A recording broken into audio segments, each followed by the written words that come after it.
ಎಲ್ಲರಿಗೂ ನಮಸ್ಕಾರ. ಇಂದಿನ ವಿಡಿಯೋದಲ್ಲಿ ದ್ವಿತೀಯ ಭಾಷೆ ಕನ್ನಡ ತಿಳಿಗನ್ನಡ ಪಠ್ಯಪುಸ್ತಕದ ಪದ್ಯ 2 ಸವಿಚೈತ್ರ ಪದ್ಯವನ್ನ ಅರ್ಥ ಮಾಡಿಕೊಳ್ಳೋಣ. ಬರೆದ ಕವಿ ಬಸವರಾಜ ಸಾದರ.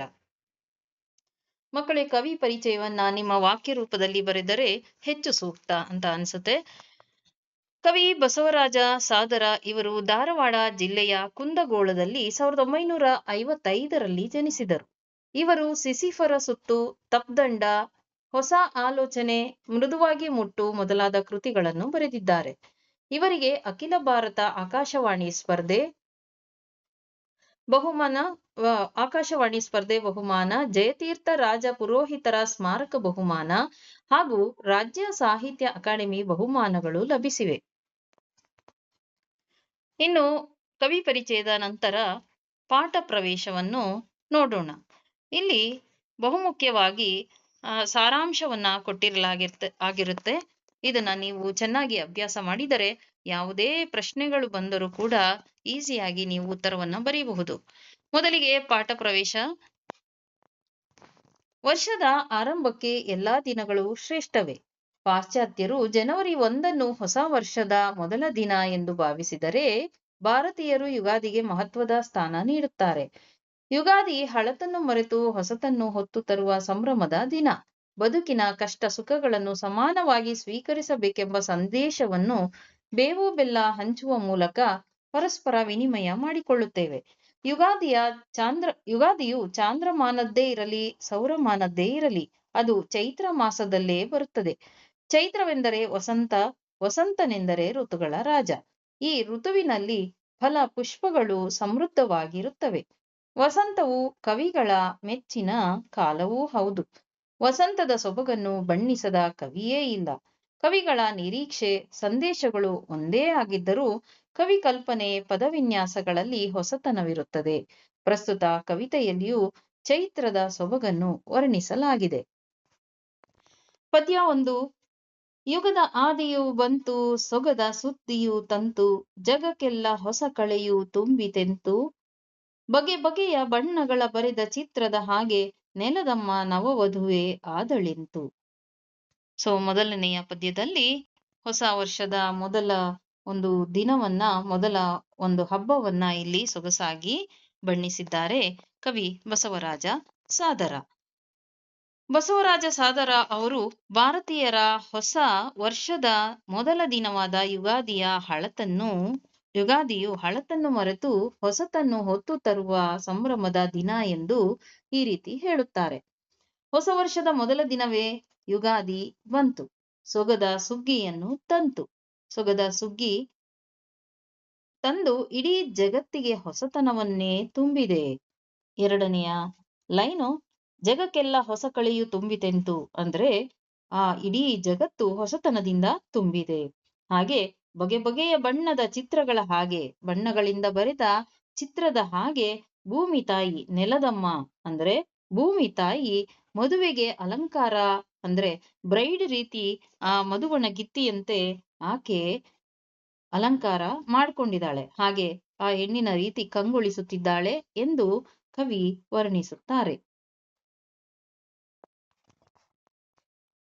ಇದರ ಭಾವಾರ್ಥವನ್ನ ಇನ್ನು ಹೆಚ್ಚಿನ ರೀತಿಯಲ್ಲಿ ನಿಮಗೆ ಅರ್ಥ ಮಾಡಿಕೊಂಡು ಅಭ್ಯಾಸ ಮಾಡಬೇಕು ಅನ್ನೋ ದೃಷ್ಟಿಯಿಂದ ಇಂಗ್ಲಿಷ್ನಲ್ಲಿ ಕೂಡ ಟ್ರಾನ್ಸ್ಲೇಟ್ ಮಾಡಲಾಗಿದೆ.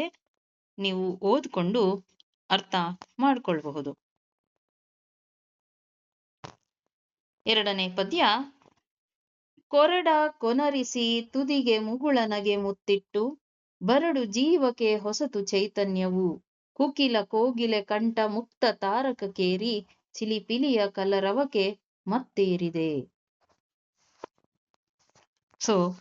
ಈ ಪದ್ಯದ ಸಾರಾಂಶವೂ ಕೂಡ ತುಂಬಾ ಸೊಗಸಾಗಿ ಇಲ್ಲಿ ಹೇಳ್ತಾ ಹೋಗ್ತಾರೆ. ಕವಿ ಭಾರತೀಯರ ಹೊಸ ವರ್ಷದ ಮೊದಲ ದಿನವಾದ ಯುಗಾದಿಯ ಮಹತ್ವವನ್ನು ತಿಳಿಸುವಾಗ ಈ ರೀತಿ ಹೇಳಿದ್ದಾರೆ. ಶಿಶಿರ ಋತುವಿನಲ್ಲಿ ಒಣಗಿದ ಮರಗಳು ಕೊನರಿಸಿ ಅಂದ್ರೆ ಚಿಗುರಿ ಹೂಗಳು ಅರಳಿ ನಗೆ ಬೀರುತ್ತಿವೆ. ಹಾಗೆ ಬರಡು ಜೀವಕ್ಕೆ ಚೈತನ್ಯ ಬಂದಿದೆ. ಬರಡು ಜೀವಕ್ಕೆ ಹೊಸತು ಚೈತನ್ಯವು ಅಂದ್ರೆ ಬರಡಾಗಿ ಒಣಗಿರುವಂತಹ ಒಂದು ಮರಗಳಿಗೆ ಒಂದು ಚೈತನ್ಯ, ಜೀವ ತುಂಬಿದ ಹಾಗಿದೆ. ಅಲ್ಲಿ ಕೋಗಿಲೆ ಮಧುರ ಕಂಠದಿಂದ ಇಂಪಾಗಿ ಹಾಡುತ್ತಿದೆ. 3ನೇ ಸಾಲು ಕುಕಿಲ ಕೋಗಿಲೆ ಕಂಠ ಮುಕ್ತ ತಾರಕಕ್ಕೇರಿ. ಆ ಇಂಪಾಗಿ ಹಾಡುವಂತಹ ಕೋಗಿಲೆಯನ್ನ ಕವಿಯಲ್ಲಿ ನೋಡ್ತಾರೆ. ಹಾಗೆ ಇದರಿಂದ ಹಕ್ಕಿಗಳ ಚಿಲಿಪಿಲಿ ಕಂಠಕ್ಕೆ ಮತ್ತೇರಿದಂತೆ ಆಗಿದೆ ಎಂದು ಕವಿ ಸೊಗಸಾಗಿ ಇಲ್ಲಿ ವರ್ಣಿಸಿದ್ದಾರೆ. ಇದರ ಇಂಗ್ಲಿಷ್ನ ಟ್ರಾನ್ಸ್ಲೇಷನ್ ಅನ್ನ ನೀವು ಓದ್ಕೊಂಡು ಅರ್ಥ ಮಾಡ್ಕೊಳ್ಬಹುದು ಮಕ್ಕಳೇ. ಪದ್ಯ 3. ಮೈ ಕೊಡವಿ ಎದ್ದ ಜಗ ಖಗ ಪಕ್ಷಿ ಪ್ರಾಣಿಗಳು ಲಘು ಬಗೆಯ ದಗದಕ್ಕೆ ಹೊರಟಂತಿದೆ. ಹೊಸತು ಜೀವೋಲ್ಲಾಸ ಜಿಗಿತ ಭಾವ ವಿಲಾಸ ನೆಲ ಮುಗಿಲವ ಲಗವೇ ನಡೆದಂತಿದೆ. ಕವಿ ಭಾರತೀಯರ ಹೊಸ ವರ್ಷದ ಮೊದಲ ದಿನವಾದ ಯುಗಾದಿಯ ಮಹತ್ವವನ್ನು ತಿಳಿಸುತ್ತಾ ಈ ರೀತಿ ಹೇಳ್ತಾರೆ. ಯುಗಾದಿ ಹಬ್ಬ ಬರುವುದು ಚೈತ್ರ ಮಾಸದಲ್ಲಿ. ಚೈತ್ರ ಎಂದರೆ ವಸಂತ, ವಸಂತನೆಂದರೆ ಋತುಗಳ ರಾಜ. ಈ ಋತುವಿನಲ್ಲಿ ಫಲಪುಷ್ಪಗಳು ಸಮೃದ್ಧವಾಗಿ ಇರುತ್ತವೆ. ವಸಂತವು ಕವಿಗಳ ಮೆಚ್ಚಿನ ಕಾಲವೂ ಹೌದು. ಬೆಳಗಿನ ಸಮಯದಲ್ಲಿ ನಿದ್ರೆಯಿಂದ ಮೈಮುರಿದು ಮೇಲಕ್ಕೆ ಎದ್ದ ಜಗತ್ತಿನ ಪಕ್ಷಿ ಪ್ರಾಣಿಗಳು. ಮೊದಲನೆಯ ಸಾಲಿನಲ್ಲಿರುವ ಮೈ ಕೊಡವಿ ಎದ್ದ ಜಗ ಖಗ ಪಕ್ಷಿ ಪ್ರಾಣಿಗಳು ಅಂದ್ರೆ ಬೆಳಗಿನ ಸಮಯದಲ್ಲಿ ಅಂದ್ರೆ ಆಗ ತಾನೇ ನಿದ್ರೆಯಿಂದ ಎದ್ದಿರುವಂತಹ ಎಲ್ಲ ಪಕ್ಷಿಗಳು ಹಾಗೆ ಪ್ರಾಣಿಗಳು ಬಗೆ ಬಗೆಯ ಕೆಲಸಕ್ಕೆ ಬೇಗ ಬೇಗನೆ ಹೊರಟಂತೆ ಕಾಣುತ್ತಿದೆ. 2ನೇ ಸಾಲಿನ ಲಘು ಬಗೆಯ ದಗದಕ್ಕೆ ಹೊರಟಂತಿದೆ ಅಂದ್ರೆ ಎಲ್ಲ ಲಘು ಬಗೆಯಿಂದ ಅಂದ್ರೆ ಬಗೆ ಬಗೆಯಾದ ಕೆಲಸಕ್ಕೆ ಡಿಫರೆಂಟ್ ಆದಂತಹ ಒಂದು ಕೆಲಸಗಳಿಗೆ ತುಂಬಾ ಬೇಗ ಹೊರಡುವಂತೆ ಕವಿಗೆ ಭಾಸವಾಗ್ತಾ ಇದೆ. ಹೊಸ ಉಲ್ಲಾಸ ತುಂಬಿ ಭಾವನೆಗಳು ಚಿಗುರೊಡೆಯುತ್ತಿದೆ. ಹೊಸತು ಜೀವೋಲ್ಲಾಸ ಚಿಗಿತ ಭಾವ ವಿಲಾಸ ಅಂತ ಕವಿ ಹೇಳ್ತಾರೆ. ಎಷ್ಟ್ ಚೆನ್ನಾಗಿ ಕಟ್ಕೊಟ್ಟಿದ್ದಾರೆ. ಇಲ್ಲಿ ಹೊಸ ಉಲ್ಲಾಸ ತುಂಬಿ ಭಾವನೆಗಳು ಚಿಗುರೊಡಿತಾ ಇದೆ. ಬೆಳಗಿನ ಜಾವ ಅಂದ್ರೆ ಬೆಳಗ್ಗೆ ಕೆಲಸಕ್ಕೆ ಹೋಗುವಂತಹ ಆ ಲಘು ಬಗೆಯನ್ನ ನೋಡಿದಾಗ ಹಾಗೆ ಭಾಸವಾಗ್ತಾ ಇದೆ. ಹಾಗೆ ಕೊನೆಯ ನೆಲ ಮುಗಿಲವ ಲಗವೇ ನಡೆದಂತಿದೆ. ನೆಲದಿಂದ ಆಕಾಶದವರೆಗೂ, ಮುಗಿಲು ಅಂತ ಹೇಳಿದ್ರೆ ಆಕಾಶ, ಆಕಾಶದವರೆಗೂ ಮಂಗಳವಾದ್ಯಗಳು, ವಾಲಗ ಅಂತ ಹೇಳಿದ್ರೆ ಮಂಗಳವಾದ್ಯಗಳು ನಡೆದಂತೆ ಕಾಣುತ್ತಿದೆ ಎಂದು ಕವಿ ಬಣ್ಣಿಸಿದ್ದಾರೆ. ಹಾಗೆ ಇಂಗ್ಲಿಷಿನ ಟ್ರಾನ್ಸ್ಲೇಷನ್ ಕೂಡ ನೀವು ಓದ್ಕೊಳ್ಬಹುದು. ಸ್ಕ್ರೀನ್ ಶಾಟ್ ತಗೊಂಡು ನಿಧಾನಕ್ಕೆ ನೀವು ಅರ್ಥ ಮಾಡ್ಕೊಳ್ಬಹುದು. ಪದ್ಯ 4. ಯುಗದ ಹಿಂದಿನ ಕೊಳೆಯ ತಿಕ್ಕಿ ಮೈ ತೊಳೆದಂತೆ ನಗುವ ನಲಿವಿನ ಮುಖವೇ ಎಲ್ಲೆಲ್ಲಿಯೂ. ಬೆಲ್ಲ ಬೇವಿಗೆ ಸೇರಿ ಕಹಿ ಕಳೆದು ಸಿಹಿ ಹೆಚ್ಚಿ ಎಲ್ಲರೆದೆಗಳ ತುಂಬಾ ಸವಿಚೈತ್ರವು. ಕವಿ ಭಾರತೀಯರ ಹೊಸ ವರ್ಷದ ಮೊದಲ ದಿನವಾದ ಯುಗಾದಿಯ ಮಹತ್ವವನ್ನು ತಿಳಿಸುವಾಗ ಈ ರೀತಿ ಹೇಳಿದ್ದಾರೆ. ಯುಗಾದಿ ಹಬ್ಬದ ದಿನದಂದು ಹಿಂದಿನ ದಿನಗಳಲ್ಲಿ ಮಾಡಿದ ಪಾಪ ಕರ್ಮಗಳ ಕೊಳೆಯ ಮೈ ತಿಕ್ಕಿ ನೋಡಿ. ಮೊದಲನೇ ಸಾಲಿನಲ್ಲಿ ಯುಗದ ಹಿಂದಿನ ಕೊಳೆಯ ತಿಕ್ಕಿ ಮೈ ತೊಳೆದಂತೆ ಅಂದ್ರೆ ಹಿಂದೆ ಮಾಡಿದಂತಹ ಎಲ್ಲ ಪಾಪ ಕರ್ಮಗಳ ಕೊಳೆಯನ್ನ ತಿಕ್ಕಿ ತೊಳೆದುಕೊಂಡು ಶುಚಿಯಾಗಿ ಇರುವಂತೆ ಎಲ್ಲೆಲ್ಲಿ ನೋಡಿದರೂ ನಗುವ ನಲಿವಿನ ಮುಖವೇ ಎಲ್ಲೆಲ್ಲಿಯೂ ಅಂದ್ರೆ ಎಲ್ಲೆಲ್ಲೂ ಆ ನಗುತ್ತಿರುವ ಸಂತೋಷದ ಮುಖಗಳನ್ನ ಕಾಣ್ತೀವಿ ಅಂತ ಕವಿ ಹೇಳ್ತಾ ಇದ್ದಾರೆ. ಹಾಗೆ 3ನೆಯ ಸಾಲಿನಲ್ಲಿ ಬೆಲ್ಲ ಬೇವಿಗೆ ಸೇರಿ ಕಹಿ ಕಳೆದು ಸಿಹಿ ಹೆಚ್ಚಿ. ಇಲ್ಲಿ ಯುಗಾದಿಯಂದು ಬೇವು ಬೆಲ್ಲವನ್ನ ತಿಂದು ಬರಲಿರುವಂತಹ ಸುಖ ದುಃಖಗಳನ್ನ ಸಮಾನವಾಗಿ ಸ್ವೀಕರಿಸುವ ಆಚರಣೆ ನಮ್ಮ ಹಿಂದೂ ಸಂಪ್ರದಾಯದಲ್ಲಿ ಇರುವ ಹಾಗೆ.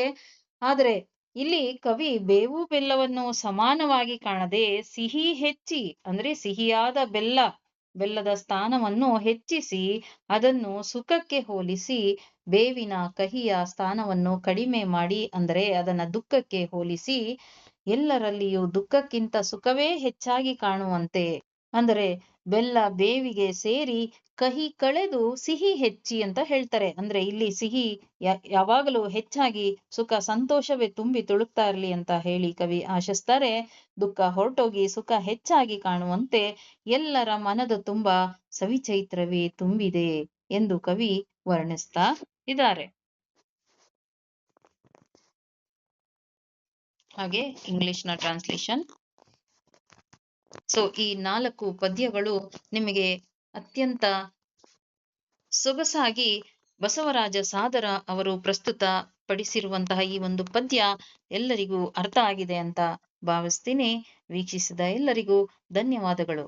ಹಾಗೆ ಮಕ್ಕಳೇ, ನಿಮಗೆ ಈ ಒಂದು ವಿಡಿಯೋ ಉಪಯೋಗ ಆಗಿದೆ ಅಂತ ಹೇಳಿದ್ರೆ ನಿಮ್ಮ ಸ್ನೇಹಿತರಿಗೂ ಶೇರ್ ಮಾಡುವ ಮೂಲಕ ನಮ್ಮನ್ನ ಪ್ರೋತ್ಸಾಹಿಸಿ ಅಂತ ಕೇಳ್ಕೊಳ್ತಾ ಎಲ್ಲರಿಗೂ ಧನ್ಯವಾದಗಳು.